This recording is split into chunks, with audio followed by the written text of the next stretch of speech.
हरिओम। स्वागत है आप सभी का आज के इस पाठ में। हम सभी लोग लघु सिद्धांत कौमुदी का क्रमशः अध्ययन कर रहे हैं और उस अध्ययन के क्रम में हम लोग मौनुस्वारा इस सूत्र तक का अध्ययन कर चुके हैं। मौनुस्वारा तक का अध्ययन कर लिया है ना। मौनुस्वारा बहुत सामान्य सूत्र है, केवल कहता है म के बाद किसी पद का अंतिम वर्ण म हो, उस म के बाद यदि हल वर्ण यानी व्यंजन वर्ण दिखाई पड़ता है तो म के स्थान पर हो जाता है अनुस्वार। यदि म के बाद हल के सिवाय कुछ दूसरा है तो मौनुस्वारा नियम नहीं लगता। मौनुस्वारा नियम तब नहीं लगता जब व्यंजन वर्ण के सिवाय कोई दूसरा वर्ण है। यानी अगर स्वर वर्ण है म के बाद तो म वैसे का वैसा बचा रह जाएगा। म के बाद कामा लगा है, पूर्ण विराम लगा है या कुछ भी लगा है तो भी म वैसे का वैसा बचा रहेगा। म के बाद यदि व्यंजन वर्ण हल वर्ण दिखाई पड़ता है तो म के स्थान पर क्या हो जाएगा? अनुस्वार। यही सामान्य नियम मौनुस्वारा ने बताया था। ठीक है। अब मौनुस्वारा का नंबर आप देख रहे होंगे 8, 3, 23। उसी के तुरंत बाद है 8, 3, 24 नंबर का सूत्र नश्चा पदांतस्य झलि। तुरंत बाद का सूत्र है ना, नश्चा पदांतस्य झलि। ऊपर का सूत्र क्या कहा था? ऊपर के सूत्र में आप देखिए, मैं लेखनी जी को शुरू कर लेता हूं और फिर लिखता हूं। मौनुस्वारा और नश्चा पदांतस्य झलि आप तात्पर्य समझिएगा।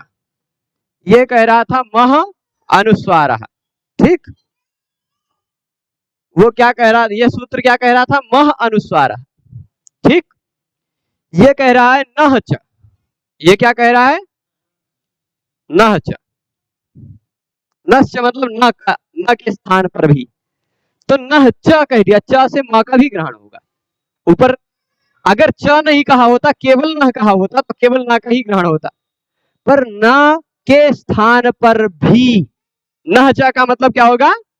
न के स्थान पर भी अनुस्वार हो जाता है, यानी म के स्थान पर भी हो जाता है। आप कहेंगे म के स्थान पर तो मौनुस्वारा से ही हो रहा था, इससे करने की क्या जरूरत है? तो मौनुस्वारा वह पदांत को कर रहा था। यह नश्च अपदांतस्य, अपदांतस्य नकारांत हो, नकारांत हो और अपदांत हो, न अंत में ना हो, अंत में ना होना, ठीक।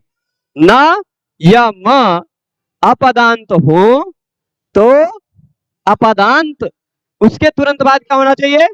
झल। उसके बाद होना चाहिए झल। न म या न हो, उसके तुरंत बाद हो झल, तो म और न के स्थान पर भी अनुस्वार हो जाया करता है। म के स्थान पर दोनों परिस्थितियों में अनुस्वार होगा। म पद का अंतिम वर्ण हो तो भी अनुस्वार होगा, पर तुरंत बाद में हल होना चाहिए। म यदि पद का अंतिम वर्ण नहीं है, म यदि पद का अंतिम वर्ण नहीं है तो भी उसके स्थान पर अनुस्वार हो जाएगा।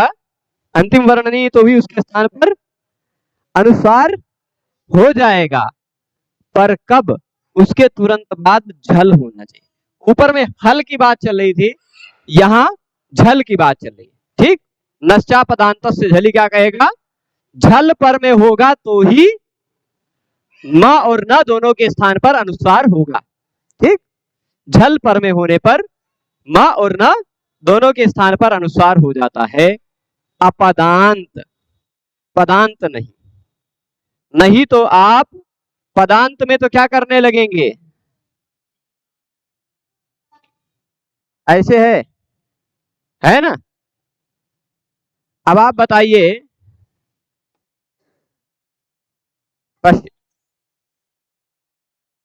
बहुत सारे राम है, उन लोगों को देखिए, या बालकान पश्य ऐसा होता, तो ये न तो है, उसके तुरंत बाद झल भी पर यह न पद का अंतिम वर्ण है ना, है कि नहीं? पर यदि यही रामान पश्य ना होकर रामम पश्य होता तो, रामम पश्य, यहां म है, पद का अंतिम वर्ण है, तो मौनुस्वारा नियम लग जाएगा। तुरंत बाद में हल है तो मौनुस्वारा लग जाएगा। तो बन जाएगा रामम पश्य, बिंदी लग जाएगी।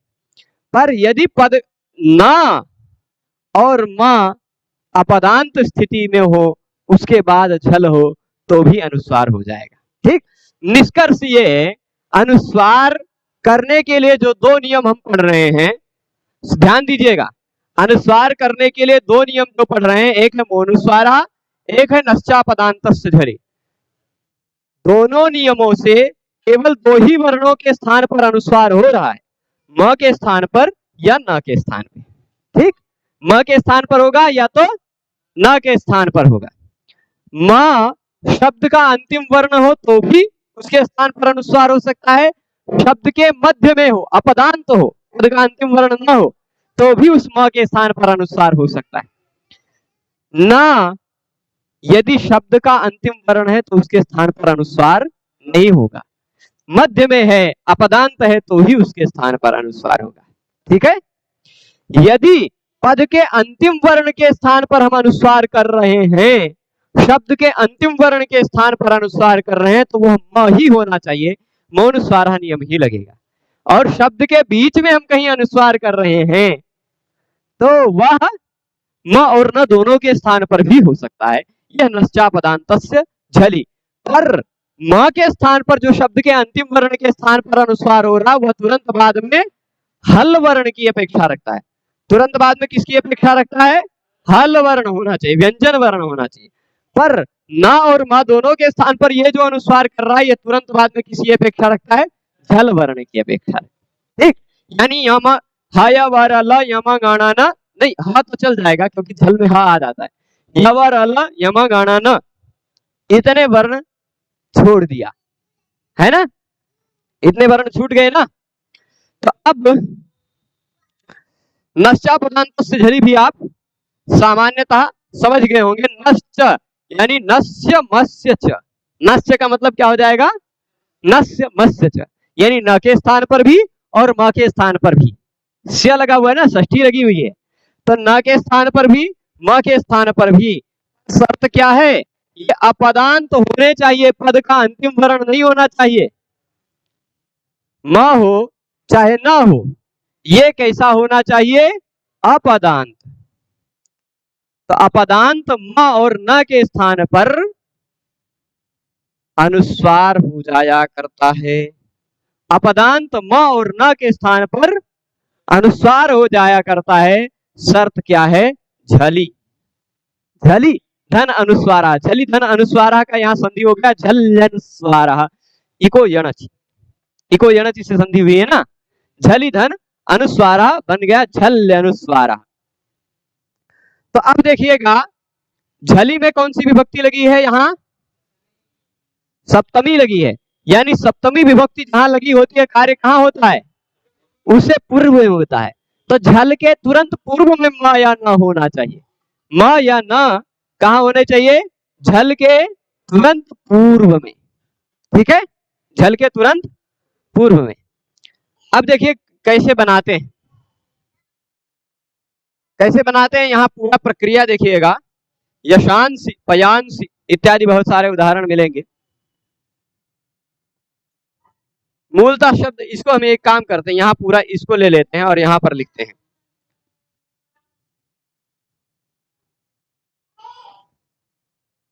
देखिए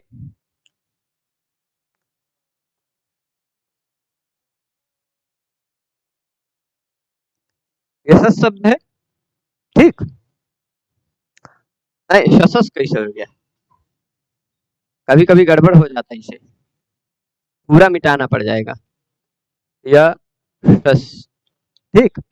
और इधर उसी तरह का शब्द ले लेते हैं, मनस या पयस, ठीक, उसी तरह का शब्द है। यहां पर क्या होगा?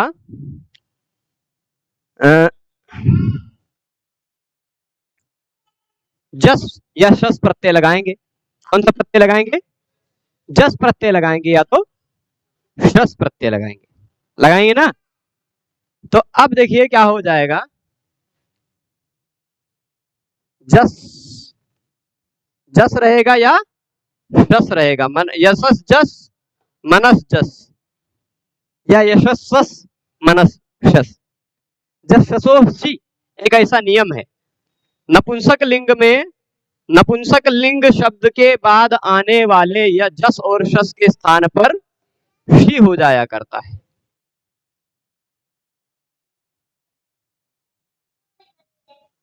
ठीक, समझ रहे हैं?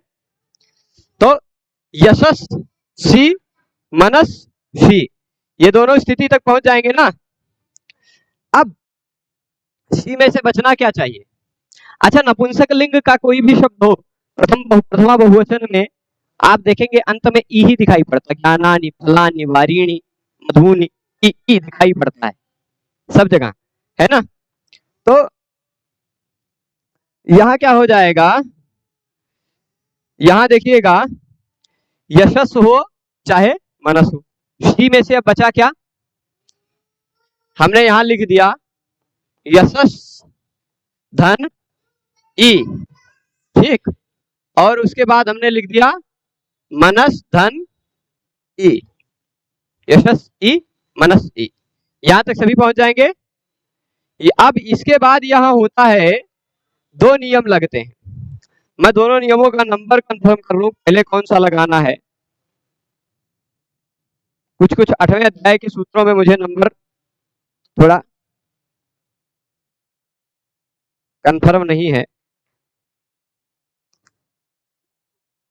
बाकी सब जगह नंबर तो याद आ जाता है। नुम स ई,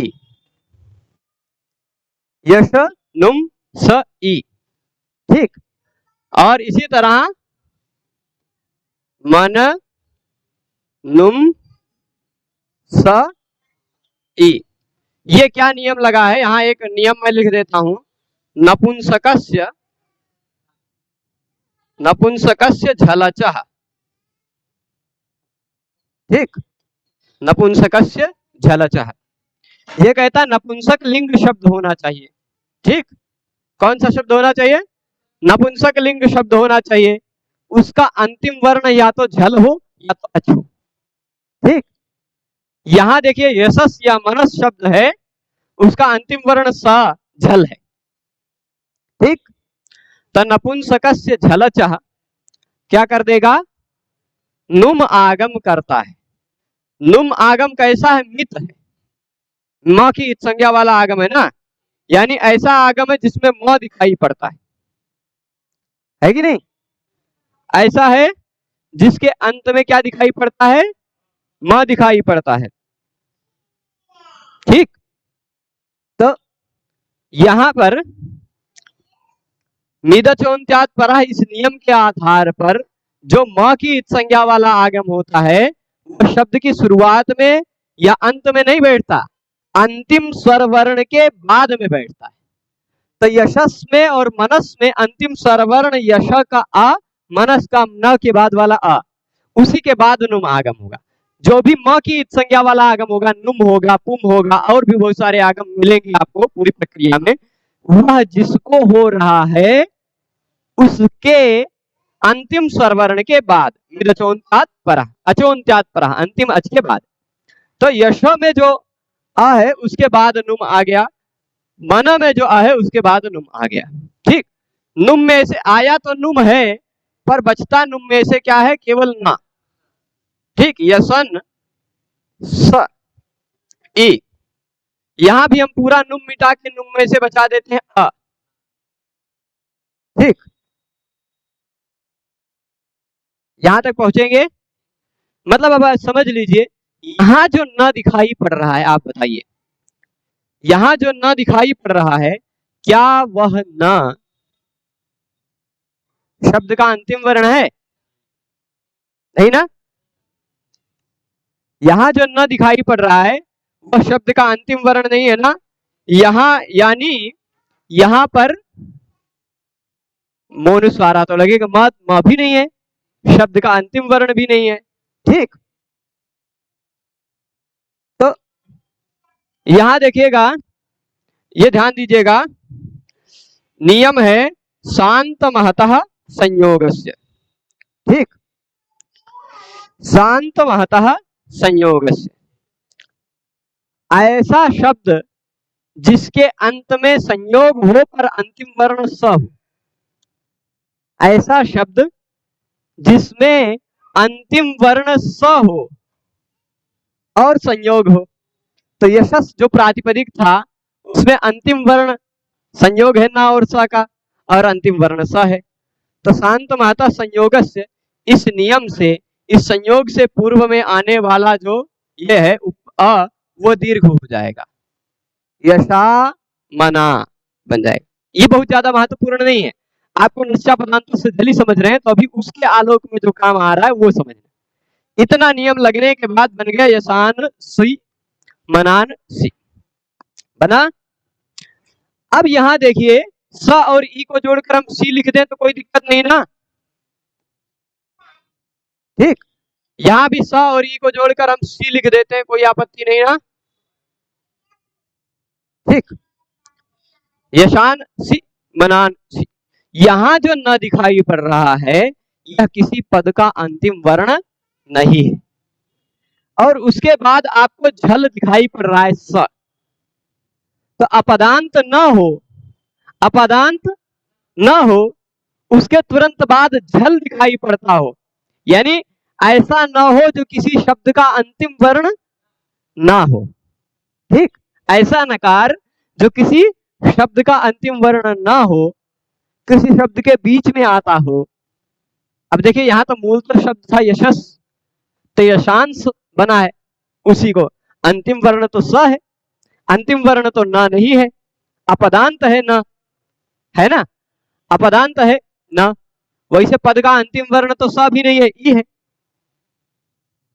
पदांत तो ई है ना तो अपदांत है, तो अपदांत न के स्थान पर अनुस्वार हो जाता है यदि उसके तुरंत बाद झल हो तो हमने क्या बना दिया, यशान सी, ठीक, यशान सी। उसी तरह क्या बना दिया हमने, मनान सी, ठीक, यशान सी और मनान सी बन जाएगा। इसको बनाने में किसी को कोई दिक्कत नहीं, मतलब आप खाली पूरी प्रक्रिया ना समझ में आए तो इतना खाली समझ लीजिए, यशांश धन ई था, यशांश धन ई था, वहां पर जो न दिखाई पड़ रहा है वह न पदांत नहीं है। सर्वनाम स्थाने चा संबुद्धौ, क्या कहता है, सर्वनाम स्थान होना चाहिए, असंबुद्धि वाला सर्वनाम स्थान होना चाहिए। तो शायद वो नकारांत की ही उपधा को दीर्घ करता है, या नकारांत तो है नहीं, है ना, नकारांत है नहीं। सर्वनाम स्थाने चा संबुद्धौ, वो जो है वो नकारांत की ही उपधा को शायद दीर्घ करता है, एक बार, है ना, तो यह नकारांत है नहीं, उसकी उपधा को और उपधा को दीर्घ हो नहीं रहा है ना। तो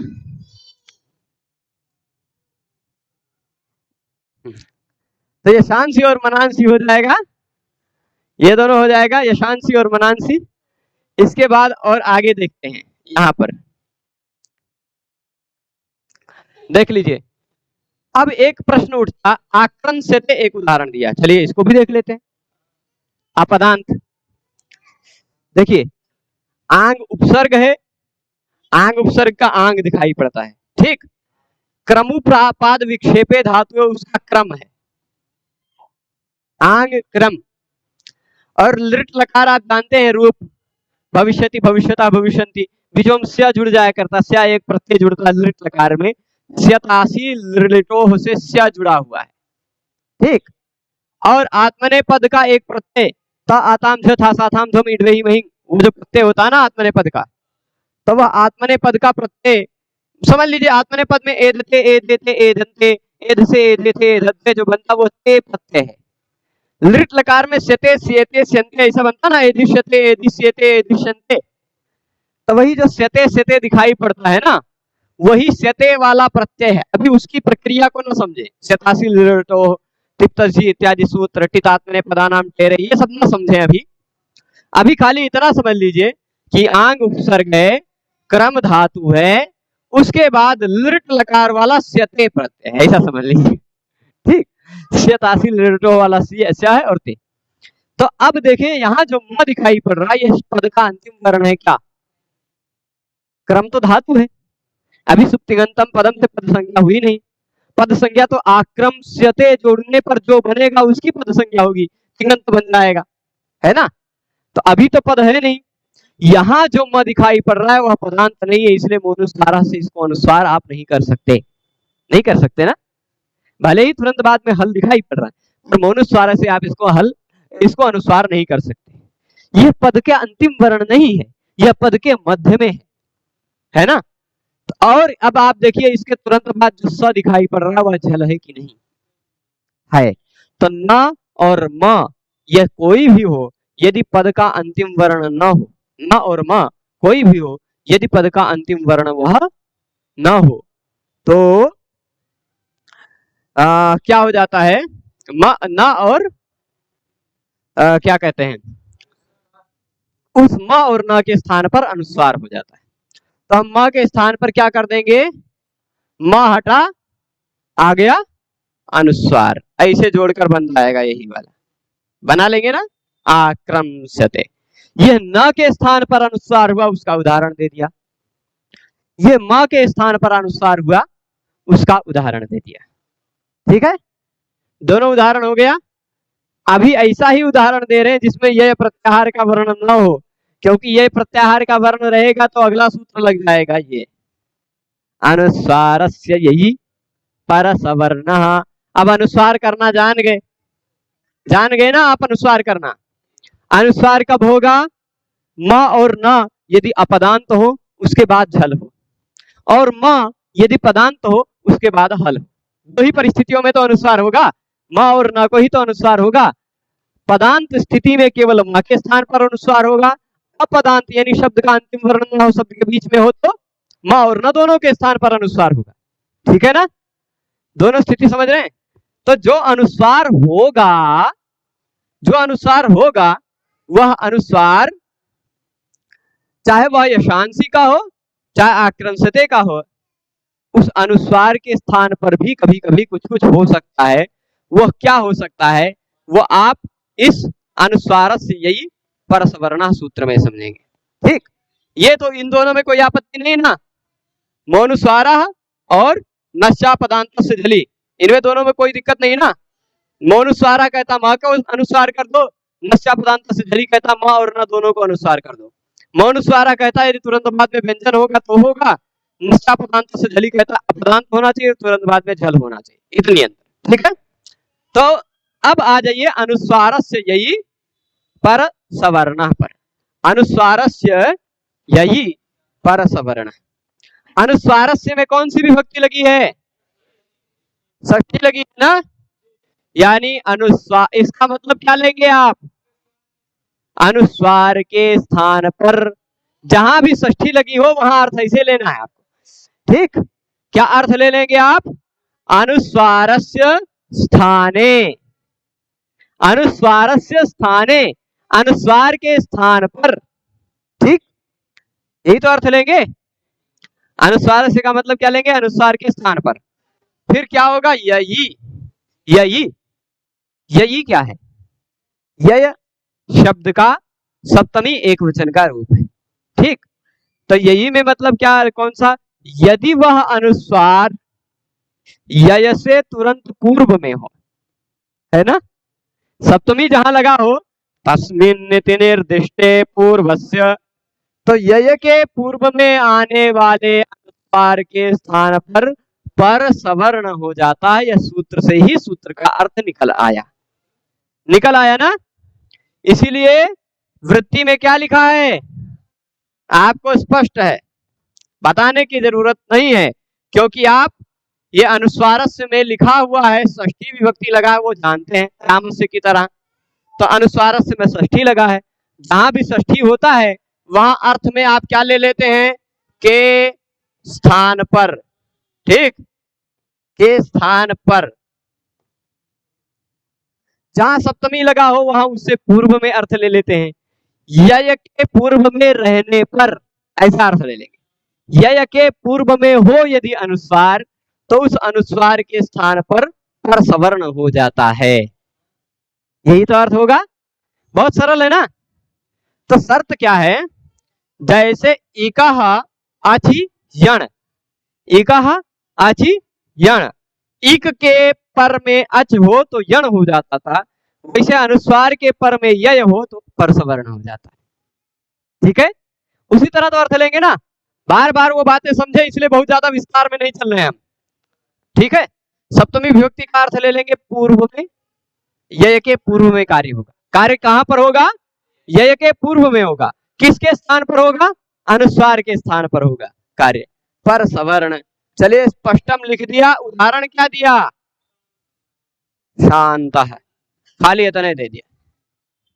क्या दे दिया, शम उपसमय धातु है, यहां किसी तरह से वृद्धि इत्यादि करने पर, क्ता प्रत्यय लगाने पर पहले शाम क्ता प्रत्यय का ता बचता है। ठीक, और फिर म की जगह पे अनुस्चा पदांत से झली से आप क्या कर देते हैं, तुरंत बाद में झल है कि नहीं, तुरंत बाद में जो ता दिखाई पड़ रहा है वो झल है ना, तो म को आपने कर दिया अनुस्वार, ऐसा बन गया शांत। बना कि नहीं, नश्चा पदांत से झली।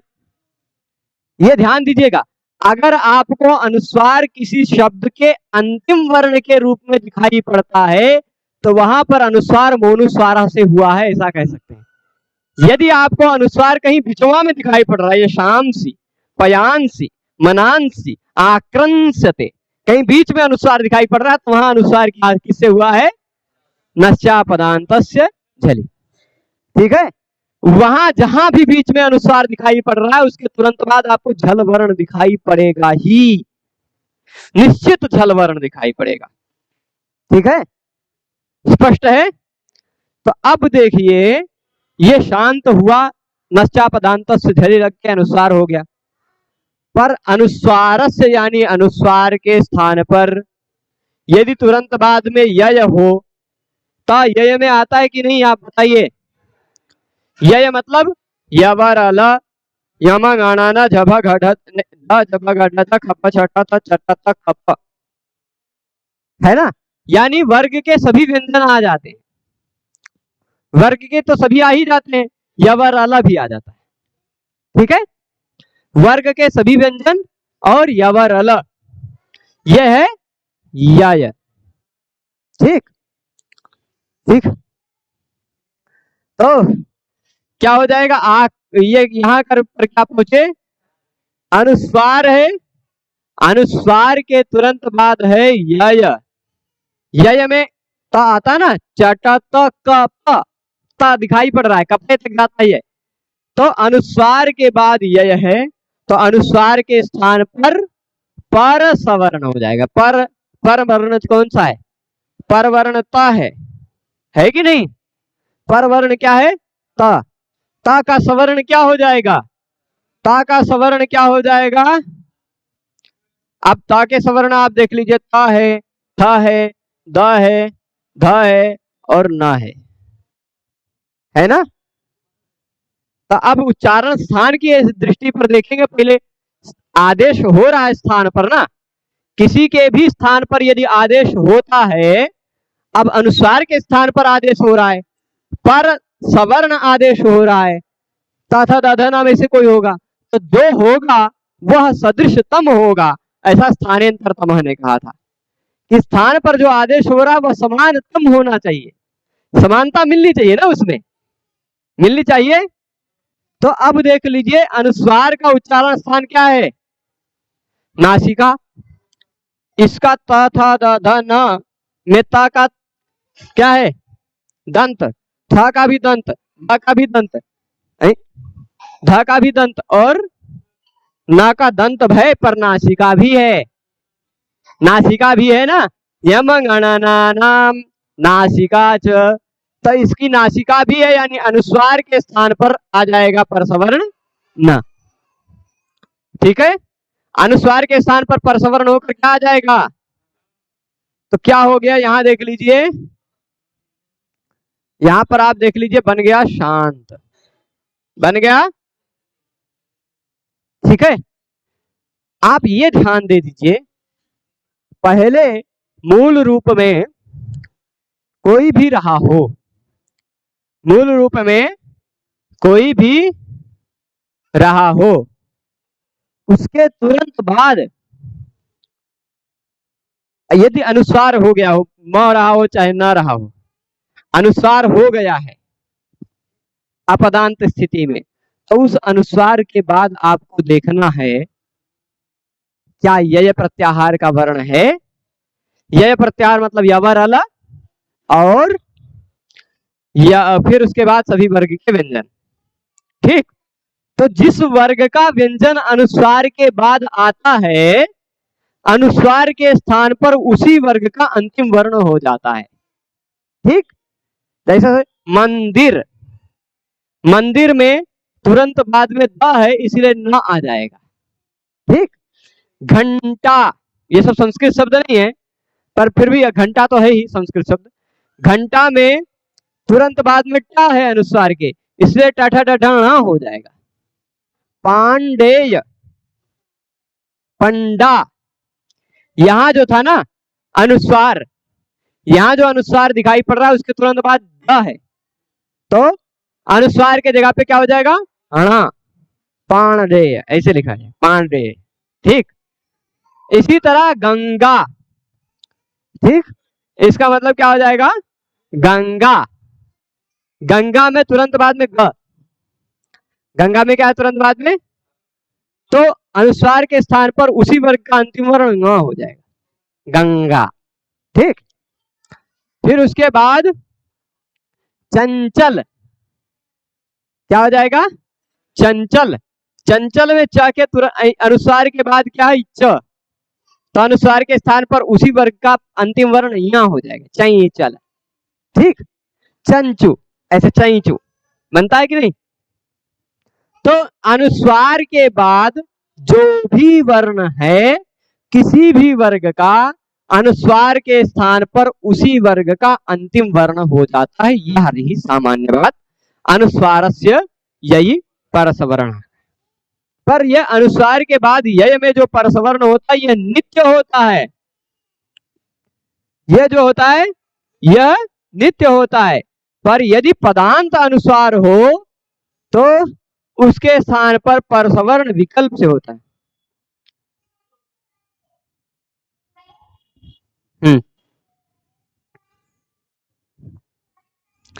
तो अनुस्वार क्या हो जाएगा, विकल्प से परसवर्ण होगा, विकल्प से क्या होगा, परसवर्ण।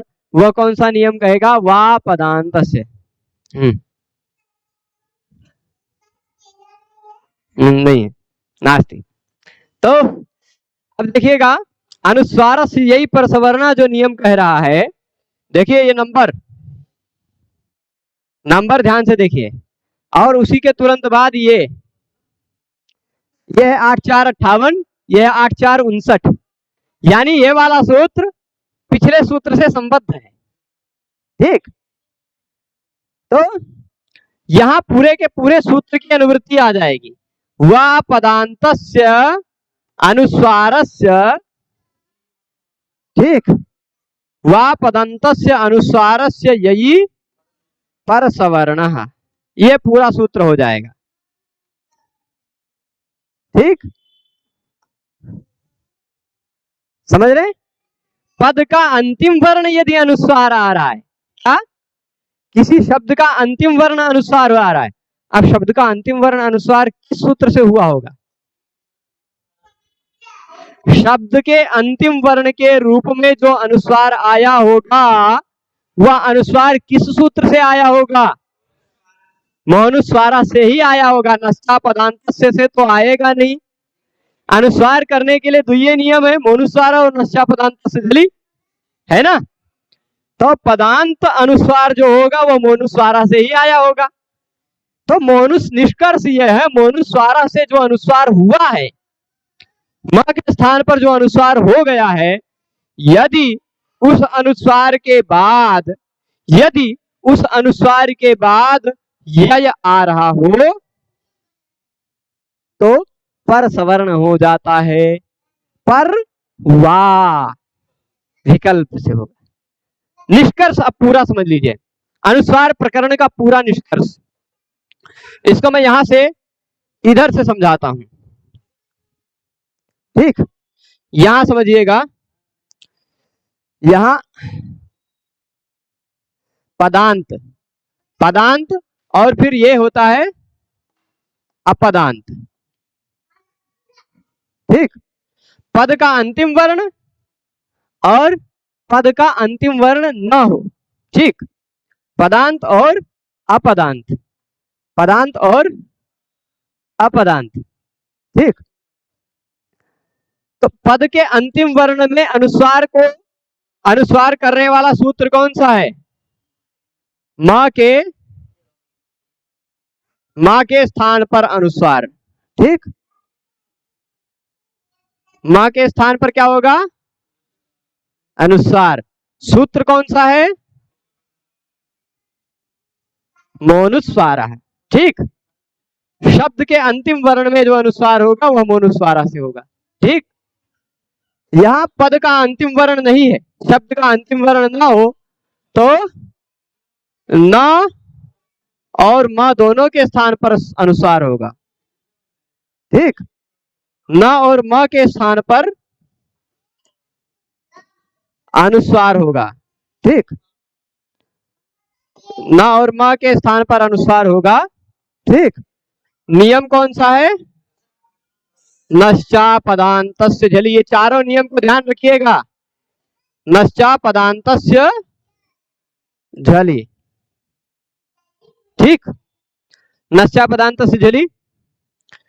अब ये जो अनुस्वार हुआ है, इस अनुस्वार के बाद, इस अनुस्वार के बाद यह अनुस्वार कैसा रहेगा? पदांत। यहां पर यय परे रहने पर तुरंत बाद में यह प्रत्याहार का वर्ण हो तो विकल्प से परसवर्ण होगा, ठीक। कैसे होगा? विकल्प से परसवर्ण होगा, यह निष्कर्ष है। सूत्र कौन सा? सूत्र है वा पदांतस्य, क्योंकि पदांत का अनुस्वार इसी नियम से हुआ था। तो जहां मोनुस्वारा से अनुस्वार हुआ है उसके बाद अगर यह दिखाई पड़ जाए, यह मतलब किसी वर्ग का कोई भी व्यंजन या यावर अला दिखाई पड़ जाए, 25, 4, 29 अक्षर दिखाई पड़ जाए व्यंजनों में, यह में सह को छोड़कर कोई भी व्यंजन, ठीक। यह मतलब सह को छोड़कर कोई भी व्यंजन आ जाएगा ना। तो अब इसके बाद यहां क्या होगा? यह परे रहने पर, यहां विकल्प से हो रहा था, यहां नित्य ही, ठीक। नित्य पर सवर्ण हो जाएगा, पर वर्ण का सवर्ण वर्ण, ठीक। पर वर्ण जो है उसी का सवर्ण आ जाएगा, ठीक। यहां कौन सा नियम लगा? अनुस्वार से यही पर सवर्ण, ठीक। तो निष्कर्ष आप समझ गए कि जहां नश्चा पदांतस्य झलि से अनुस्वार हुआ है वहां उसको परसवर्ण करने के लिए आप अनुस्वार से यही परसवर्ण लगाएंगे। जहां पर मौनुस्वारा से अनुस्वार हुआ है वहां आप परसवर्ण करने के लिए, मौनुस्वारा से जहां अनुस्वार हुआ वहां परसवर्ण करने के लिए वा पदांतस्य नियम लगाएंगे। जैसे अब उदाहरण देखते हैं, इसका तो आपने ये शांत वो गंगा इत्यादि बहुत सारे उदाहरण देख लिए बीच में आने वाले, पर अब जैसे देख लीजिए उदाहरण है त्वम करोषि, ठीक। त्वम करोषि ऐसा था। अब बताइए मोनुस्वारा लगेगा कि नहीं? मोनुस्वारा लगेगा। अब देखिए क्या बन जाएगा? तम करोषि हो गया मोनुस्वार। पद का अंतिम वर्ण म हो तो उसको अनुस्वार हो जाता। अब यहां पदांत अनुस्वार है कि नहीं? पदांत अनुस्वार है, उसके तुरंत बाद ये दिखाई पड़ रहा है। ये मतलब कोई भी व्यंजन सह को छोड़कर कोई भी व्यंजन ये है, तो ये है, तुरंत बाद में ये है, तो फिर परसवर्ण हो जाएगा का पर वर्ण कौन सा है? का सवर्ण कौन कौन से? का खा गा घ ङ। का के सवर्ण यही तो है, का खा गा घ ङ। इन्हीं में से कोई एक आ जाएगा, इन्हीं में से तो कोई एक आएगा। तो यहाँ क्या आएगा? ङ आएगा। क्यों? क्योंकि अनुस्वार का भी उच्चारण स्थान नासिका और का खा गा घ ङ में से केवल का ही उच्चारण स्थान नासिका। तो यहाँ क्या हो जाएगा? ऐसा बन जाएगा तंग, और ऐसे जोड़ लीजिए तंग करोषि। ठीक, इसी तरह अहम करोमि होता तो अहं करोमि। ठीक, अहम करोमि, अहं करोमि। अब एक बात और, बहुत सारे लोग कंफ्यूज होते हैं इसमें। अब क्या हुआ? यह जो अनुस्वार को प्रसवर्ण हुआ, यह विकल्प से हुआ, यानी विकल्प से हुआ। जब प्रसवर्ण होगा तो ऐसा बनेगा, जब प्रसवर्ण नहीं होगा तो ये वाला भी सही। ठीक, सही है ना? दोनों रूप बनेगा। पर यदि पद का अंतिम वर्ण नहीं होता तो खाली एक तरह वाला प्रसवर्ण वाला ही बनता है ना, जैसे गंगा इत्यादियों में। अब आप बताइए, ये एक उदाहरण दे रहा हूं, ये शब्द सही लिखा है क्या? सही लिखा है क्या? है? अब ये बताइए, ये वाला सही है कि ये वाला सही है? कैसे? क्या ये पदांत है? क्या क्या यह पद का अंतिम वर्ण है? ठीक, देखिए देखिए क्या होगा, पद का अंतिम वर्ण जब हो, ध्यान दीजिएगा, यहां मैं इसीलिए बताना चाह रहा हूं, यहां क्या है? सम उपसर्ग है और कल्प धातु से खई प्रत्यय या अच प्रत्यय लगाकर बना लिया गया है। ठीक, अब म के स्थान पर अनुस्वार किस सूत्र से करेंगे आप? पहले ये बताइए। ये पद का अंतिम वर्ण है कि नहीं है? किसको किसको लगता है कि ये पद का अंतिम वर्ण है? देखिए, उपसर्ग भी स्वतंत्र रूप से पद है, उपसर्ग भी स्वतंत्र रूप से पद है। ये पहले थे निपात, अव्यय हैं, अव्यय होने के कारण इनके बाद लगने वाली विभक्तियां लुप्त हो गई है ना, स्वतंत्र रूप से पद है। तो इसलिए यहां जो म दिखाई पड़ रहा है, यह पद का अंतिम वर्ण है, ये ध्यान दीजिएगा। ये एक विशेष उदाहरण है, आपको लगेगा कि बिचवा में आ रहा है, पर यह बिचवा में नहीं, यह एक स्वतंत्र पद है, इसलिए मोनुस्वारा से यहाँ अनुस्वार होगा और वा पदांत से दोनों रूप सही होगा, विकल्प प्रसवर्ण होगा। जहां उपसर्ग इत्यादि है या कोई छोटा सा पद है, वहां पर ऐसा लगे चलेगा। ठीक, ये एक बात विशेष ध्यान रखिएगा। क्यों? क्योंकि सम इत्यादि भी स्वयं एक पद है, अव्यय होने के कारण। ठीक है, स्पष्ट है? अब इसके बाद अनुस्वार से यही प्रसवर्ण भी समझ गए, और वा पदांत से भी आप समझ गए होंगे। यहाँ देख लीजिए, त्वं करोषि और तुम करोषि, दोनों तरह का रूप बना लेंगे। अहं करोमि, अहम करोमि, दोनों बना लेंगे। ठीक, फिर इसके बाद ऐसे बहुत सारे उदाहरण मिलेंगे आपको, जहां शब्द के अंतिम वर्ण में अनुस्वार हो, उसके तुरंत बहुत सारे मिलेंगे भाई। यही जैसे देख लीजिए, शशांक में तो पद के मध्य में है। मैं आप देखो उदाहरण देता हूं, यही लिखा हुआ उदाहरण कोई दे देते हैं। ठीक है, आगे संवार में तो अनुस्वार है ही, हम अनुस्वार से वा पदांत से का उदाहरण यही कहीं लिखा हुआ देना चाह रहे हैं, कि यही कहीं लिखा हुआ उदाहरण आपको मिल जाए, कोई दिक्कत नहीं। बहुत सारे देखिए, यत पदम और तस्मात।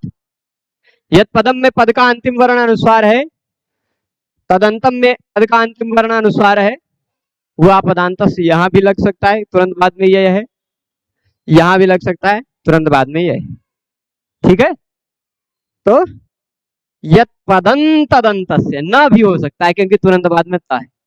ऐसे उदाहरण मिल जाएंगे। ठीक है, अब इसके बाद वाला जो प्रकरण शुरू हो रहा है, मो राज समह क्वौ, मो राज समह क्वौ, ये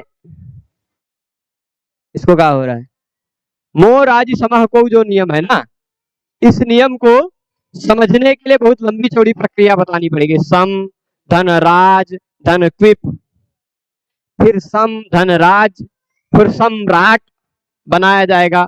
अब इस माँ को क्या किया जाएगा, माँ को म ही रहेगा, वो सही माँ के स्थान पे म ही रह जाएगा, अनुस्वार नहीं हो पाएगा। ये सारी बातें उसी अनुस्वार से, यही प्रसवर्ण अनुस्वार वाले प्रकरण का थोड़ा सा अपवाद है, इसको कल कल वाले नियम में व्याख्यान में देख लेंगे। ठीक है, आज यही रोकते हैं। सभी लोग जुड़े रहे उसके लिए सभी को बहुत बहुत धन्यवाद। नमो नमः।